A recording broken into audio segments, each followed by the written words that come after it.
Hi everyone, welcome to Emma, a true infidelity story. I'm excited to share a new story with you. The scent of acetone and the soft hum of the nail drill were my daily symphony, a melody I had grown to love. My name is Amelia, and I've spent the last decade perfecting the art of beautifying hands. One nail at a time, each stroke of polish, each meticulous cuticle trim, was my way of adding a touch of elegance to the world, one client at a time. But beyond the salon, my life was painted in broader, more vibrant strokes. I lived with Leo, my husband of 7 years, in a quaint house on Maple Street. Leo, an engineer with a heart as precise as his work, was the calm to my storm, the steady hand to my creative chaos. Our home was a sanctuary filled with the warmth of our love and the gentle snoring of Jack, our golden retriever. Jack was more than a pet. He was the glue that held our little family together, his presence a constant reminder of the simple joys life offered. Our days were a blend of routine and spontaneity. Mornings began with the aroma of coffee, the clink of Leo's spoon against his mug, and Jack's eager whines. For his breakfast, work was my canvas, where I transformed nails into works of art. But it was the evenings that truly painted our life with color. Leo and I would often find ourselves on the couch, his arm around me, Jack at our feet as we lost ourselves in movies, or the quiet comfort of each other's company. Yet, as idyllic as our life seemed, there was an undercurrent, a subtle shift in the air that I couldn't quite place. It began with small things, almost imperceptible. At first, Leo's laughter seemed less frequent, his eyes often lost in thought. Our conversations, once filled with dreams and plans, now lingered in the mundane. I noticed the way he would sometimes pause, his gaze drifting to the window, as if searching for something just beyond our grasp. One evening, as the sun dipped below the horizon, casting long shadows across our living room, I decided to address the unspoken tension. Leo the first began. My voice, barely above a whisper, "Is everything all right?" His response was a smile, but it didn't reach his eyes. "Of course, love," he said. But his words felt hollow, like a melody played on a piano with missing keys. The next day, while painting a delicate floral design on Mrs. Henderson's nails, my mind wandered. The beauty of my work was a stark contrast to the growing unease at home. I couldn't shake the feeling that something was amiss, something that threatened the very foundation we had built together. That night, after Jack had settled down, I found Leo in his study, his back to me, staring at a stack of papers. "Leo," I said, stepping closer, "what's troubling you?" He turned, his face a mask of conflict. "It's work," he sighed, "just some issues at the office." But I knew him too well. His eyes told a different story, one of secrets and burdens he was not ready to share. As days turned into weeks, the distance between us grew. Our once vibrant conversations dwindled to mere exchanges of necessities. Jack, sensing the change, would often rest his head on my lap, his eyes full of concern. It was during one of these quiet moments, with Jack's comforting warmth, that I realized the storm was not just brewing. It had already begun to rage within our home. I started to notice other signs. Leo's phone, once left carelessly on the kitchen counter, was now always in his pocket. His late nights at the office became more frequent, his excuses more vague.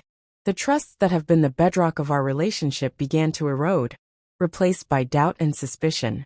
One evening, as I was locking up the salon, I found a note slipped under the door. It was from an anonymous sender, the handwriting unfamiliar. "Amelia, you deserve to know the truth," it read, sending a chill down my spine. The note was cryptic, hinting at secrets Leo was keeping, secrets that could unravel everything we had built. The drive home was a blur, my thoughts racing faster than the car. I needed answers, but more than that, I needed to understand what was happening to us. When I arrived, Leo was already home, his face pale, his demeanor tense. "We need to talk," I said, my voice firm, the weight of the unknown pressing down on me. The conversation that followed was like walking through a minefield. Leo's confession was not what I expected. It wasn't an affair, not in the traditional sense, but something far more complex and devastating. He had been involved in a project at work, one that had ethical implications he could no longer ignore. His silence was not to protect himself, but to shield me from the potential fallout. The storm had indeed arrived. not with thunder and lightning, but with the quiet devastation of trust broken and truths revealed. Our life once, a canvas of routine and predictability, was now a tapestry of uncertainty. As I looked at Leo, his eyes filled with regret and fear, I realized that the challenge to our marriage was not just external but internal, a battle for understanding, forgiveness, and perhaps a new beginning. One sunny afternoon, after a particularly draining day at the salon, I decided to take Jack for a walk in the quiet garden behind our apartment building. The garden, with its lush greenery and secluded spots, was our little sanctuary. As we walked, I let my mind wander, reflecting on the monotony that had crept into my relationship with Leo. Our conversations had dwindled to the mundane, our intimacy had become routine, and I felt an inexplicable void growing within me. Jack, sensing my mood, stayed close, his presence a small comfort. The garden was alive with the sounds of nature, the rustling leaves, the distant chirping of birds, and the occasional flutter of a butterfly. I found myself drawn to a secluded bench under an old oak tree, its branches heavy with leaves that whispered secrets in the wind. Sitting down, I watched Jack sniff around his tail, wagging with a joy I envied. I closed my eyes, letting the sun's warmth seep into my skin, trying to find solace in the tranquility. But my thoughts kept circling back to Leo, to the way he had changed. The garden, with all its hidden corners and forgotten paths, seemed to mirror the labyrinth of emotions I was navigating. As I sat there, a memory surfaced unbidden. It was from our early days when Leo and I would explore this very garden, hand in hand, sharing dreams and laughter. Now those moments felt like echoes from a different life. The garden, once a backdrop to our love story, now seemed to hold secrets of its own. Secrets that perhaps could change everything.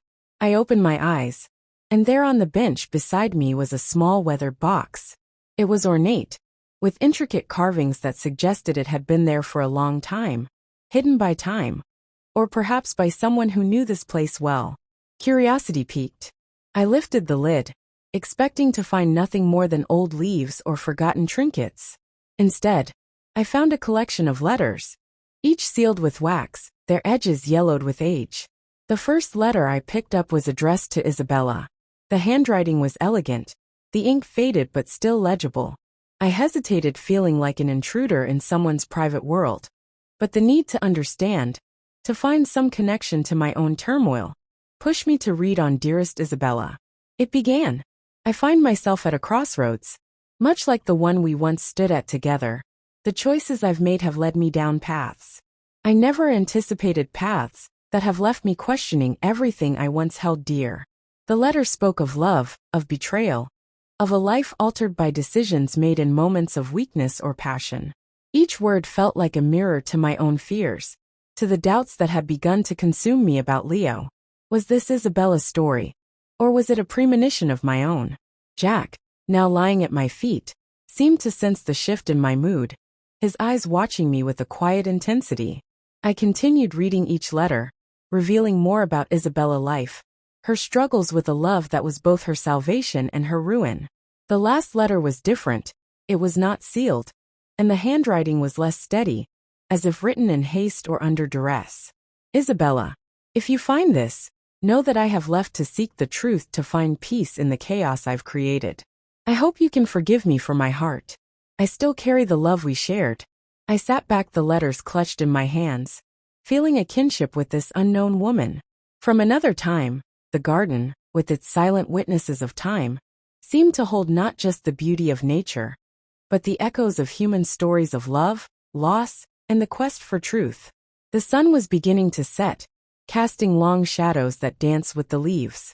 I knew I had to confront Leo to find out what secrets he was keeping, what truths he was hiding. The garden had given me a glimpse into the complexities of relationships, into the secrets that could either destroy or heal. With a heavy heart, I stood, the letters tucked safely into my pocket. Jack followed, his leash in my hand. As we made our way back to our apartment, the walk felt different. Now, charged with a purpose I hadn't felt in months. The garden had whispered its secrets, and now I needed to listen to what my heart was telling me about Leo, about us. The evening air was cool, a stark contrast to the warmth of the day, and as we approached our building, I saw Leo's car in the driveway. My pulse quickened, not with fear, but with the resolve to uncover the truth, to navigate through the storm that had begun to rage within our home. The garden had shown me that secrets, once revealed, could either be the end or the beginning of something new. As I sat on the secluded bench, lost in my thoughts, Jack playfully nudged me, his tail wagging furiously in a moment of vulnerability, seeking any form of connection. I found myself engaging with him in a way that crossed all boundaries of normalcy. The garden, once a place of peace, became the silent witness to an act of infidelity that was not just a betrayal to Leo, but a profound deviation from human norms. The realization of what I had done hit me like a cold wave, leaving me in a state of shock and self-loathing. The weight of my actions bore down on me each second, stretching into an eternity. As I tried to process the enormity of my mistake, Jack, sensing my distress, lay his head on my lap, his eyes full of an understanding I didn't deserve. I pushed him away gently, my hands trembling as I stood up, the letters from Isabella box, feeling like a heavy burden in my pocket. I walked back to our apartment, each step feeling like a march towards an inevitable confrontation. The letters, with their tales of love and betrayal, seemed to echo my own turmoil as I entered our home. The familiar scent of our life together now felt like a mockery of what we had lost. Leo was in the kitchen, his back to me as he prepared dinner. His movements were mechanical, his mind clearly elsewhere. I took a deep breath, the words I needed to say, forming a lump in my throat. Leo. I started, my voice barely above a whisper. He turned his face, lighting up momentarily with a smile that didn't reach his eyes. We need to talk. I continued, my resolve hardening. He nodded, setting down the knife he was using, his expression shifting to one of concern. What's wrong? Katie. I pulled out the letters, placing them on the counter between us. I found these in the garden today. They made me think about us, about what's been happening. Leo looked at the letters, then back at me, confusion etched on his face. Letters. What do they say? They're from someone named Isabella? I explained, my voice shaky. They talk about love, betrayal, secrets. It made me realize how much has changed between us. Leo, what are you hiding from me? His face paled and he looked away, his hands gripping the edge of the counter. Amelia. I didn't want to burden you with this. It's work. It's complicated. Complicated enough to change who you are. I asked, my voice rising. Leo, you've been distant, secretive. I found a note at the salon. And now these letters. I need the truth. He sighed a long, drawn-out breath that seemed to carry the weight of his secrets. It's not what you think. Amelia, it's not an affair. It's about a project at work. One that's ethically questionable. I've been trying to find a way out to do the right thing, without dragging you into it.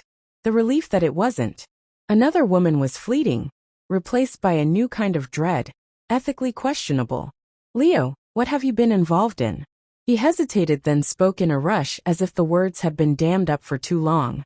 It's a project that could potentially harm the environment, but it's also tied to our financial stability. I've been trying to mitigate the damage to find alternatives, but it's been a battle. The room felt colder, the air thick with the implications of his words. And you thought keeping this from me was the solution. I didn't want you to worry, to feel the same burden I've been carrying, he said, his voice breaking. But I see now I've only made things worse. I looked at him, really looked at him, seeing the man I loved, but also a stranger who had kept secrets from me. Leo, we're supposed to share everything. The good, the bad, the ugly. You've shut me out, and in my loneliness, I've made a mistake that I can't take back. His eyes searched mine, confusion, turning to hurt. What mistake, Amelia?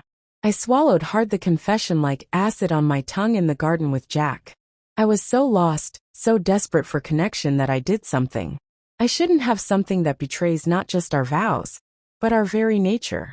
Leo's face contorted with pain, his hands clenching into fists with Jack. How could you?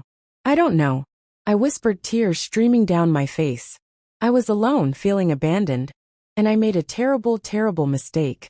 I'm so sorry. Leo. The silence that followed was deafening. He turned away, his shoulders slumped, the weight of our confessions hanging between us like a guillotine. We need time.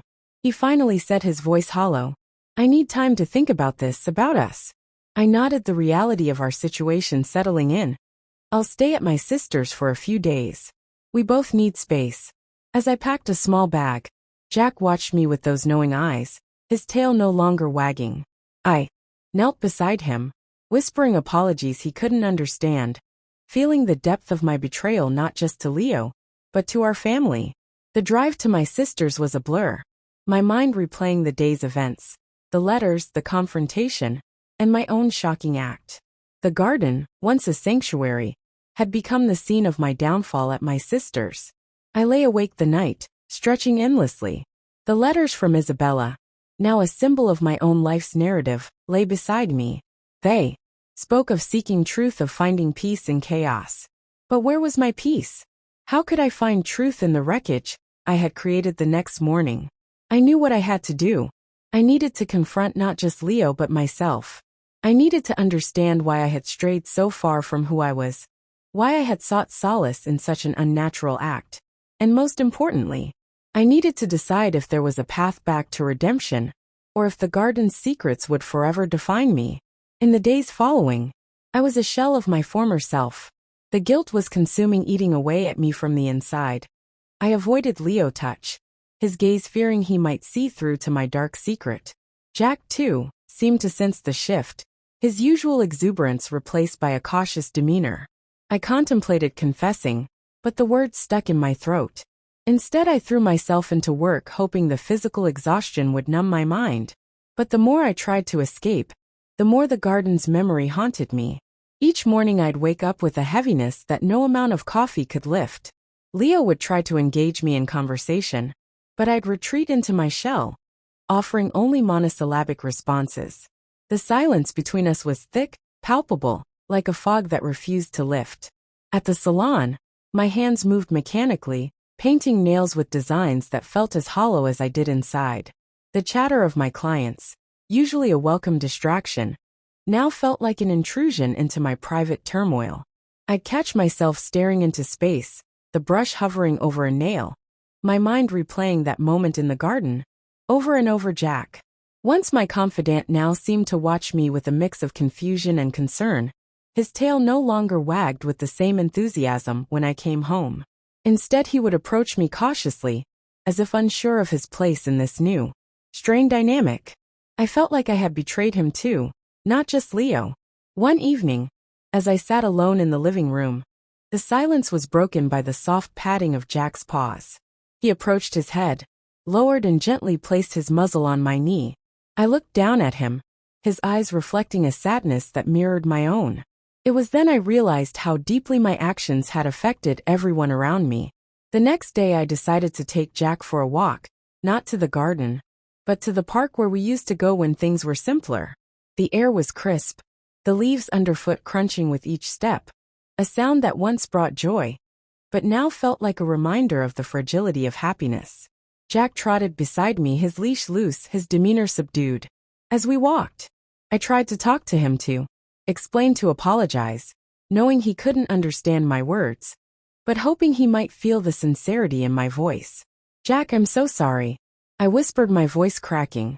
I've messed everything up, haven't I? The park was nearly empty, the playground silent, the swings swaying gently in the breeze. We sat on a bench, and I watched as Jack explored a nearby tree. His nose twitching at the sense, I felt a pang of longing for the days when our life was just this simple, just us and our cute dog enjoying the mundane. Back home, the atmosphere was still tense. Leo was in his study, the door slightly ajar, his silhouette visible against the light of his desk lamp. I stood outside, my hand hovering over the door, wanting to knock, to talk, to confess, but fear held me back. Fear of losing him, fear of the pain I'd caused, fear of facing myself. Instead, I retreated to our bedroom. The space that once felt like a sanctuary now felt like a prison of my own making. I lay on the bed, staring at the ceiling, the letters from Isabella box still in my pocket, their weight a constant reminder of the secrets and lies that had begun to unravel our lives. The next morning I decided I couldn't continue this way. I needed to confront the truth, not just with Leo, but within myself. I took out the letters, reading them again, each word resonating with my own turmoil. Isabella's story was not just a tale of past love and betrayal. It was a mirror to my own life, showing me the path of destruction that secrets and silence could carve. I knew I had to speak to Leo to lay bare everything, not just my act of infidelity, but the depth of my loneliness, my desperation and my regret. But as I walked towards the study, my resolve wavered. What if he couldn't forgive me? What if this was the end? Standing at the threshold, I took a deep breath, the words forming in my mind, each one heavy with the gravity of what I was about to confess. Leo the First, began my voice barely above a whisper. We need to talk about everything, about what's been happening about us, about what I've done. He turned his face etched with lines of worry and fatigue. Amelia, what's wrong? His voice was gentle, but there was an edge to it, a hint of the storm brewing within him.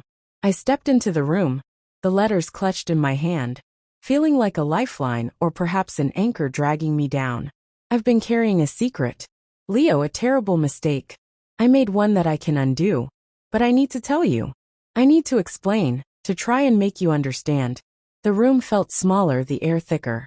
As I recounted that day in the garden, my voice trembling with each word. Leo listened, his face a mask of pain and disbelief, his hands gripping the edge of his desk, as if to steady himself against the shock of my confession. When I finished, the silence was deafening. He really looked at me as if seeing me for the first time in weeks. Amelia. He finally said, his voice hoarse. I need time to process this, to think about us. I nodded, understanding his need for space, for time to digest the enormity of what I had revealed. I'll stay at my sister's for a few days. I offered, my voice small. We both need space. As I packed a small bag, Jack watched me with those knowing eyes, his tail no longer wagging. I knelt beside him, whispering apologies he couldn't understand, feeling the depth of my betrayal not just to Leo, but to our family. The drive to my sister's was a blur, my mind replaying the day's events, the letters, the confrontation, and my own shocking act.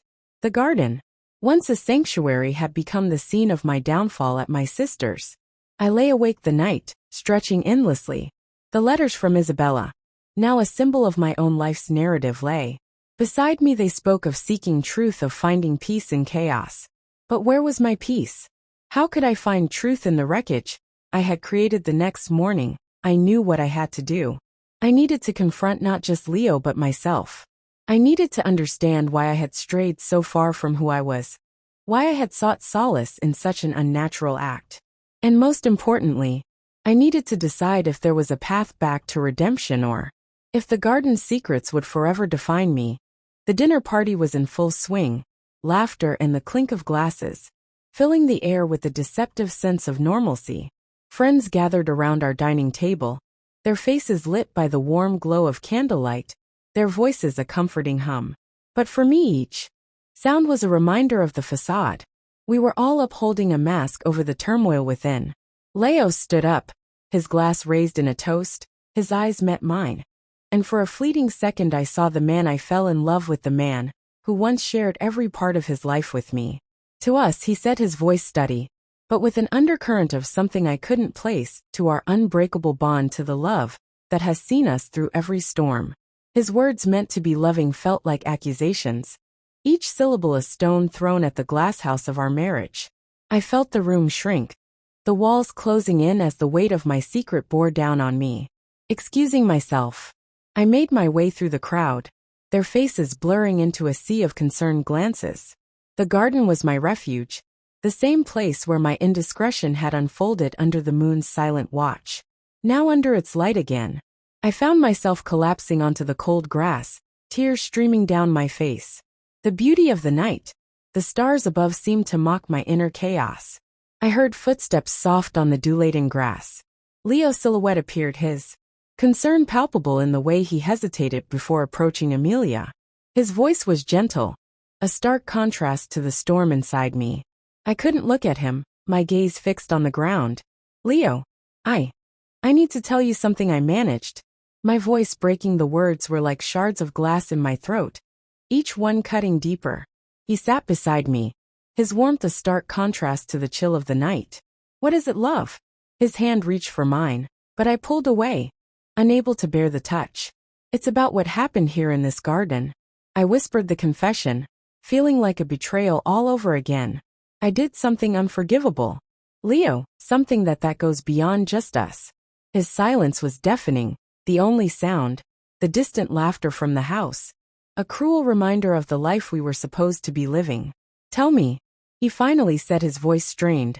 I was so lost, so alone. I began, the words tumbling out in a rush.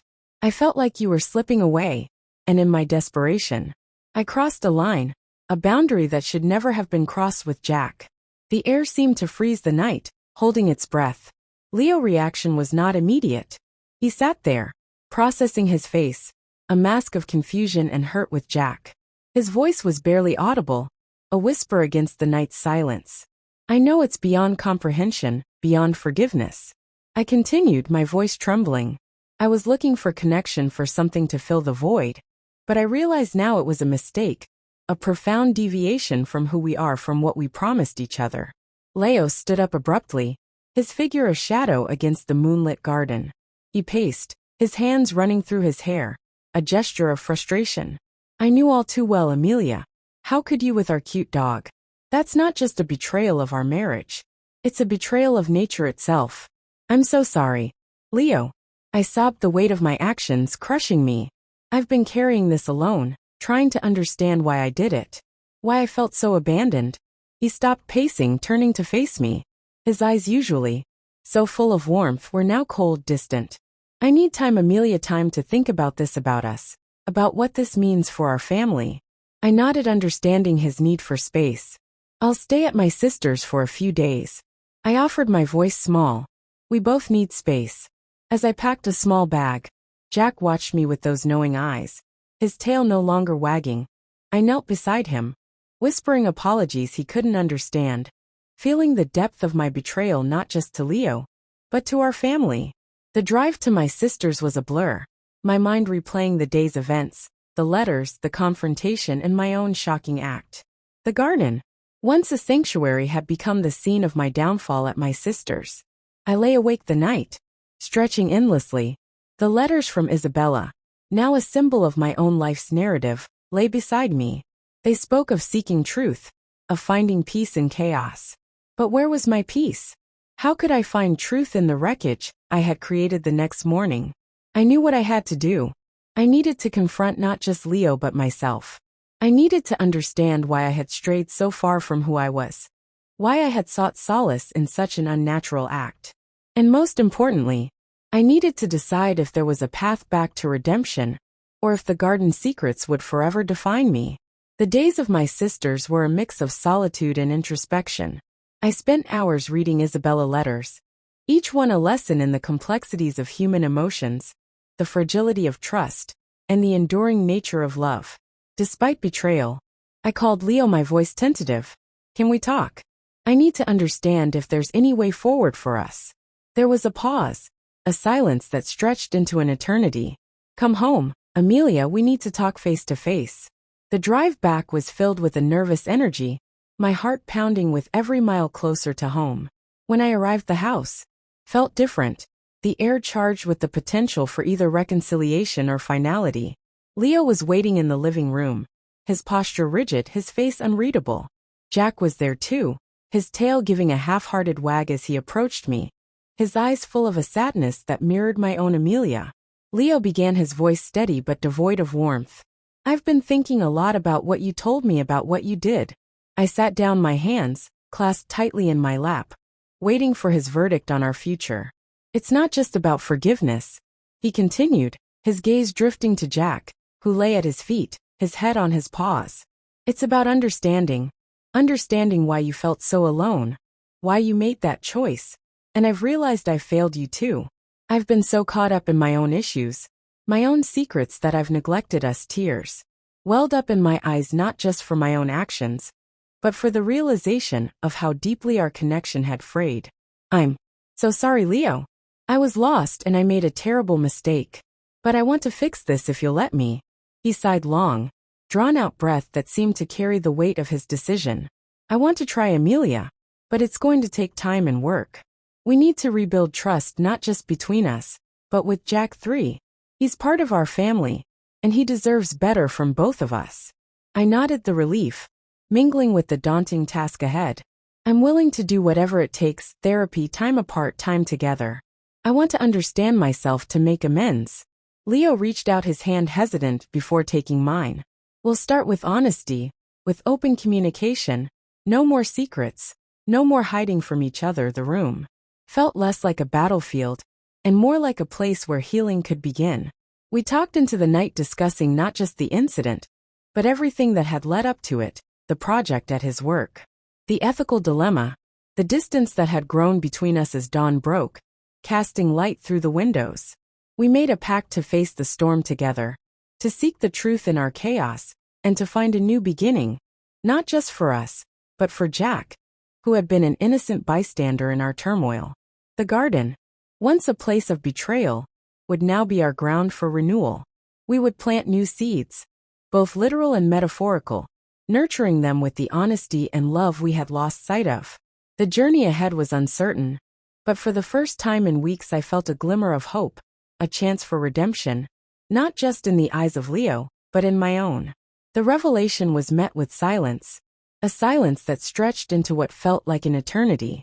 Leo's face was unreadable, his emotions hidden behind a mask of shock he left, needing space to process, and I was left with Jack, whose eyes seemed to hold a mix of confusion and loyalty. In the days that followed, our life was in limbo. Leo returned, not with anger, but with a profound sadness. We decided to seek counseling to navigate through this storm together, understanding that healing would be a long, arduous journey. As for me, I learned that the garden, once a place of solace, now served as a reminder of my fallibility. But it also became a symbol of potential redemption, a place where I could start to rebuild not just my marriage but my own sense of self. The first session of counseling was awkward, filled with an air of discomfort, as we sat in the therapist's office, the walls lined with books on human psychology and relationships. The therapist, Dr. Charlotte, had a gentle demeanor, her voice soothing yet firm. Let's start by each of you sharing what brought you here today, she suggested, her eyes moving between Leo and me. Leo spoke first, his voice low. I've been dealing with issues at work, ethical dilemma that I couldn't share. It's been tearing me apart, and I guess I shut Amelia out without realizing it. His confession was like a dam, breaking the flood of his emotions. Finally, finding an outlet. I took a deep breath, feeling the weight of my own secrets. I felt abandoned, alone, and in that loneliness I made a grave mistake. I betrayed Leo's trust in the most unthinkable way. My voice trembled, the words feeling like stones in my mouth. Dr. Charlotte listened intently, nodding. It's clear there's been a breakdown in communication and trust.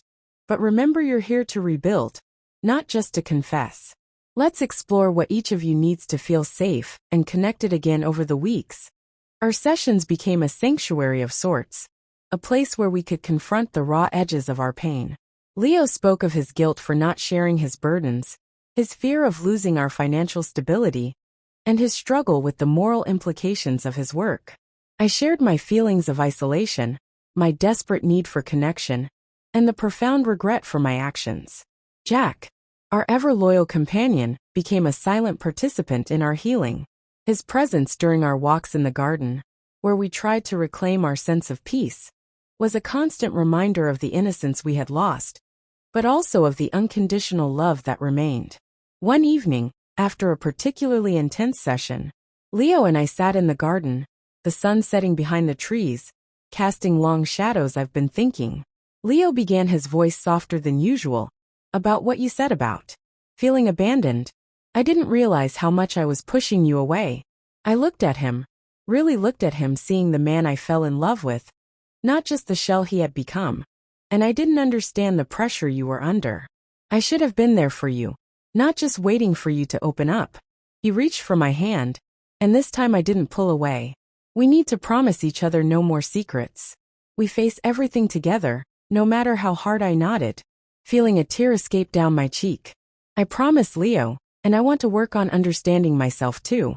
Why I felt so lost. Our journey was far from over. Each day was a step, sometimes forward, sometimes back, but always with the intent to heal. We started small, with daily check-ins, sharing our thoughts and feelings, no matter how trivial they seemed. We read books on communication, attended workshops, and even started a journal where we could write our unspoken thoughts. The garden, once a place of my darkest moment, slowly transformed. We planted new flowers, symbols of our commitment to growth and renewal. Each bloom was a testament to our efforts, a visual reminder of the beauty that could emerge from the ashes of our mistakes. Jack, too, seemed to sense the change. His tail wagged more freely, his eyes brightening. With each passing day, he would often lie between us on the couch, his head on one of our laps, a bridge between our hearts. As time passed, the question of whether we would find our way back to each other lingered, like the scent of the garden after a rain. It wasn't just about forgiveness. It was about understanding, about building something new from the fragments of what was broken.